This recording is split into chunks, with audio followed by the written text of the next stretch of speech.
80% যদি পে করি তাহলে 3% ডিসকাউন্ট দেবে, আর 60% পে করলে 0%, মানে কোনো ডিসকাউন্ট দেবে না। তো আমি 100% পে করব।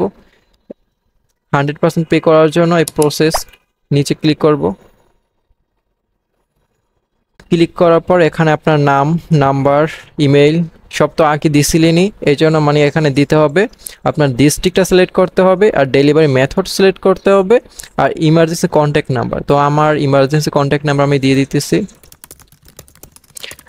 তারপর এখানে ডেলিভারি মেথড দিয়ে দিতেছি স্টেট ফার্স্ট, ডিস্ট্রিক্ট দিয়ে দিতেছি ঢাকা। তো দেওয়ার পরে এখানে টিক মার্ক দিয়ে তারপরে যে প্লেস অর্ডার অ্যান্ড পে তে ক্লিক করব। Shipping address save. তো পেমেন্ট মেথডে নিয়ে আসছে। তো এখানে আপনি বিকাশ দিয়ে পেমেন্ট করতে পারবেন, তারপর কার্ড দিয়ে পেমেন্ট করতে পারবেন, তারপর এই যে ডাচ বাংলা ব্যাংক